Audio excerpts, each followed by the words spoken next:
Уважаемые собственники и генеральные директора, скажите, пожалуйста, вам сейчас тяжело управлять компанией?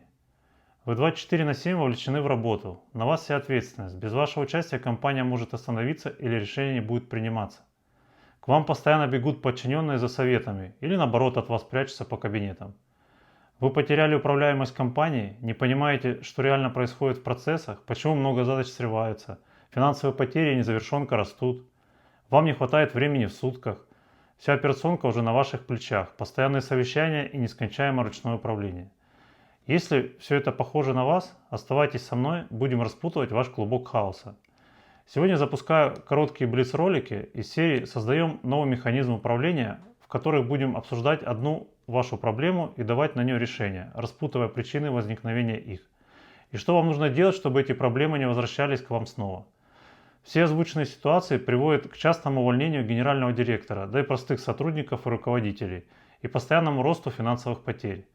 По статистике, генеральный директор увольняется сам или его увольняют в течение 3-12 месяцев. Главная причина – устаревшая система управления, которая уже не дает результата вашей компании и бизнесу. Вот как устаревшая система управления работала до 2026 года. Да и сейчас работает, к сожалению. Многие компании управляются и работают по старым методам, через постановку размазанных и обобщенных целей. Например, рост выручки плюс 5-10% ежегодно, годовые планы разработаны в валовом содержании в рублях, также с указанием роста в процентах, не по смарту ставятся цели в компаниях. А потом проводятся ежемесячные совещания, отчеты через красивые презентации по приказам сверху вниз, жесткая вертикаль власти, никакого доверия и децентрализация полномочий. А потом эта централизация выходит боком всем и создает мощную бюрократическую машину. И все это продолжается как 25 лет. Вон в конце года президент занимается кафе Машенька, а генеральные директора едут в цех и смотрят, на каком станке какая деталь обрабатывается, и меняют задачу рабочим через голову своих мастеров и начальников. Каламбур управления получается, по-другому не могу это назвать. Верхи не могут, низы не хотят. А еще многие топ-менеджеры почему-то думают, что если поставил задачу устно или вписал в протокол поручения, это есть реальное управление компаниями. Они просто ставят задачи и все. Системно не смотрят на компанию и бизнес. Потом запускают кучу совещаний с отчетными презентациями, так как не доверяют персоналу, и вся компания тратит до 20 часов из 40 в неделю на различные отчеты. А на основную работу у персонала в лучшем случае остается 2 часов. Но чтобы доверие появилось между руководством и сотрудниками, нужна качественная система управления, которая не существует в компаниях или не внедряется. В основном все российские руководители превратились в постановщиков задач. Задачниками их называют сотрудники. Они планируют свою работу максимум на день вперед. Дальше уже не могут, так как постоянно живут в своем микроменеджменте. Ну и еще излюбленная тема, когда календари в Outlook генеральным директорам и собственникам планируют секретари, а потом еще прибегают подчиненные со своими проблемами и добивают этот календарь подчастую и на полную занятость. Самостоятельно они не занимаются своим календарем, так как уже погрязли в глубокой текучке и на планирование у них нет времени совсем. А потом со всех трибун кричат в правительстве и в компаниях: мы не можем поднять производительность в России уже 25 лет. Так откуда она поднимется при таком древнем ручном управлении через задачи, презентации, микроменеджмент? В начале 2000-х пришла новая мода в Россию. Все молились на нее и думали: это манна небесная, наладит управление в устаревшей системе и методах руководителей. Думаю, слово МБА вы все слышали. Management Business Administration. И все толпой побежали учиться этому заморскому тренду. Но еще они понадеялись на якобы прогрессивные методики от западных гуру, что привезли к нам с Запада наши министерства и правительства и начали повсюду использовать, даже писать положения законы страны. Это консультанты из Big 4, все их знают: Ernst Young, Pricewaterhouse, McKinsey, KPMG. Все просто помешались на этих двух трендах в России за прошедшие 25 лет. Все руководители думали, что эти две волшебные таблетки выведут компании и отрасли на новый уровень управления. Ну и, наконец, повысят производительность. Итоги использования в России этих двух западных трендов и методов ручного управления мы видим сейчас в 2026 году. Они перед глазами. Промышленность и бизнес уже лежат на боку с огромными пробоинами и тонут с бешеной скоростью. Причем больше 50% проблем им создает бюрократический механизм от государства. Смотрите мой ролик, ссылка вверху на экране, по просьбе зрителей провел аудит управления России. Там, кстати, такие же ручные методы управления, разорванные стыки между министерствами, как и в компаниях между подразделениями.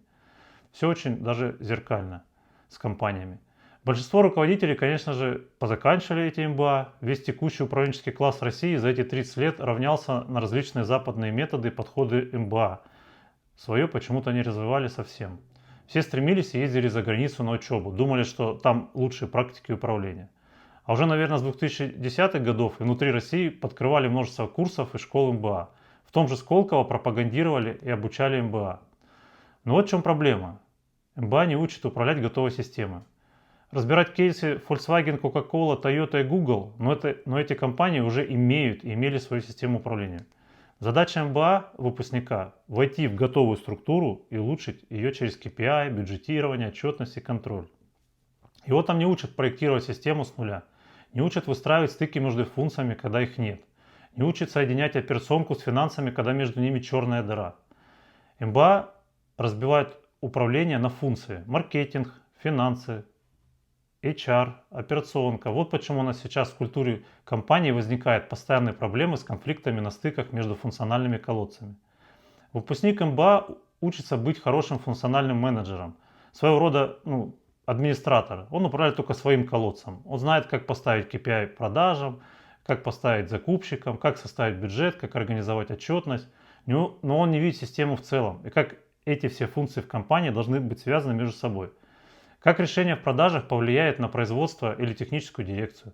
Как план закупок влияет на финансовый поток? Выпускник МБА приходит в компанию, где продажи живут сами по себе, производство само по себе, финансы считают воздушные отчеты, а стыки между функциями – это опять черная дыра. И он не знает, с чего начать, потому что ему этому не учили. А Россия 2026 года – это нестабильная среда из учебников. Это ключевая ставка 15% и более. Цепочки поставок рвутся, налоговая реформа, санкции, кадровый голод. МБА не готовит их к этому. Он учит управлять в тепличных условиях и в готовых системах, как в Volkswagen, Coca-Cola и остальных.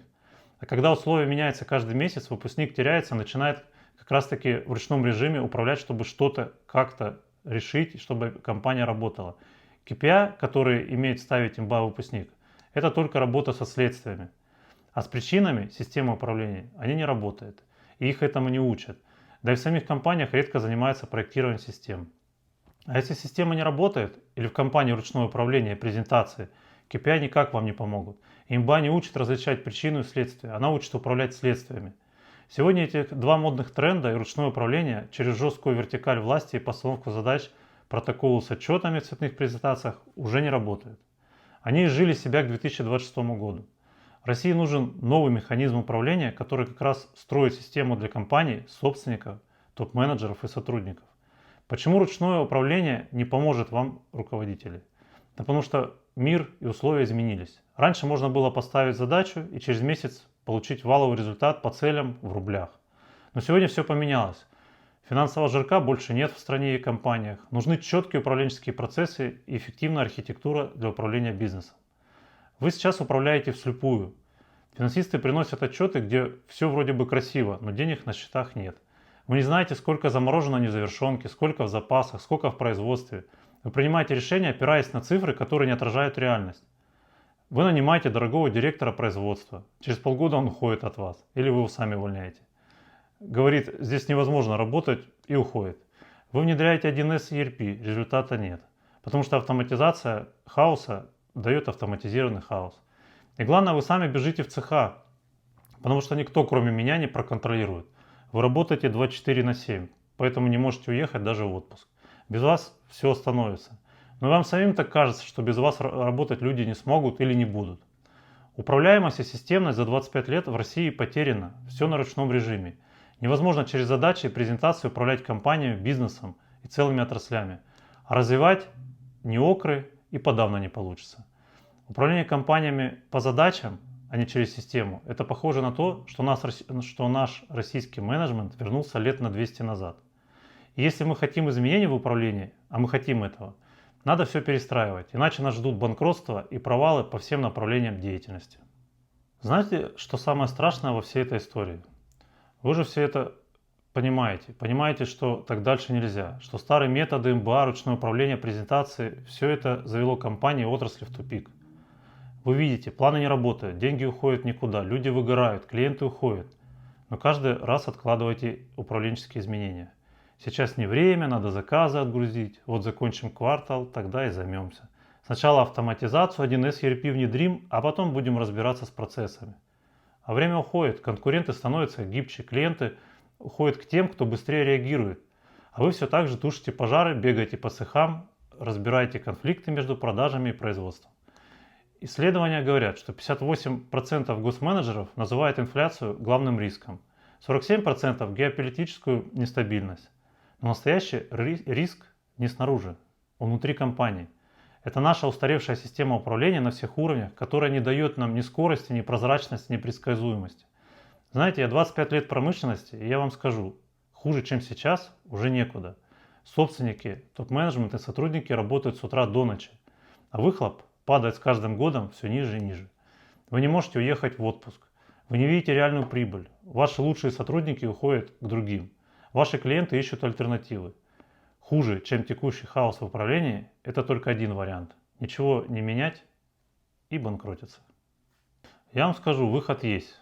Нужно вам построить систему, которая работает без вашего постоянного присутствия, которая не требует, чтобы вы каждый день бегали с ведром и тушили пожары, которая дает вам предсказуемость, прозрачность и уверенность в завтрашнем дне. Я называю эту систему архитектурой управления. Ссылка вверху на экране, посмотрите первый плейлист из 14 серии. Будет очень полезно. Это не набор разрозненных инструментов, не KPI, которые висят на стенде и ни на что не влияют, не очередная презентация для совещания. Это целостный механизм управления, где каждая деталь которого работает на общий результат и слаженно. Вот как это выглядит. Устаревшая система и методы управления, которые тормозили нас 25 лет, заменяются на более современную. Вы перестанете быть динозавром, который не успевает за рынком с помощью постановки ваших задач. Ваша компания становится гибкой, быстрой и управляемой. Ручное управление уходит, процессы управляют людьми, а не люди процессами. Вы можете уехать в отпуск на месяц, и бизнес не рухнет без вашего участия. Потому что он держится на системе, а не на вас лично. Теперь вы управляете компанией, а не она управляет вами. Финансы становятся прозрачными, операционки и деньги связаны между собой. Вы видите реальную прибыль, реальные затраты, никаких воздушных отчетов. Вы точно знаете, сколько денег в незавершенке, сколько в запасах, сколько в дебиторке. Трансформация управленческих процессов и бизнеса становится штатным режимом для вас, а не очередным модным и бесполезным проектом. Вы перестраиваете производство, логистику, цепочки поставок не ценой коллапса, а спокойно, в рабочем порядке, потому что у вас есть система, которая это позволит делать грамотно. Зависимость от золотых сотрудников тоже уходит. Система работает независимо от того, кто сидит в кресле начальника цеха или главного инженера. Люди уходят, а бизнес продолжает и система работает. Планы начинают выполняться. Продажи, производство, закупки, финансы – все синхронизированы в едином механизме. Никто никого не подставляет и не ищет виноватых. Никто не обещает невозможного, потому что все видят реальную загрузку, реальные сроки, реальные деньги. И главное, исчезает страх упустить время на изменения к лучшему, потому что появляется дорожная карта с понятными этапами реинжиниринга вашей компании на 6-12 месяцев. Вы видите путь к вашему выходу из хаоса в компании. Вы знаете, что через полгода вы получите для управления вашим бизнесом. Через год вы сможете уехать в отпуск и не проверять телефон каждые полчаса. Это не мечта, это архитектура управления. И я строю такие механизмы управления для собственников и генеральных директоров, которые устали от хаоса в своих компаниях. Если вы себя узнали в этой истории, если чувствуете, что ваша система управления устарела для компании, что вы работаете 24/7, что бизнес держится на вас и на ваших плечах, а не на системе, не откладывайте изменения в ваших процессах управления. А если хотите разобрать вашу ситуацию конкретно, пишите мне в Telegram сообщение «Разбор». Ссылка в описании канала. Я посмотрю, с чего начать именно вам. Потому что каждая компания уникальна. У каждой свои проблемы, свои узкие места. Но принцип один. Хаос можно остановить. Систему можно и нужно построить. Также провожу личный аудит ваших управленческих процессов компании и при желании откроем полномасштабный проект по проектированию и внедрению архитектуры управления для вас. Сегодня мы разобрали первый сбой в управлении компанией из серии «Создаем новый механизм управления». В следующих видео будем разбираться с вами с ручным управлением, отсутствием прозрачности и в управлении в финансах, как проводить операционную трансформацию. Подписывайтесь на канал, жмите на колокольчик, чтобы не пропустить следующие выпуски. И помните, хаос не лечится задачами, он лечится системой, а систему можно построить. Быть сильным руководителем – это ремесло, ему можно научиться. Увидимся в следующем ролике. Всем удачи!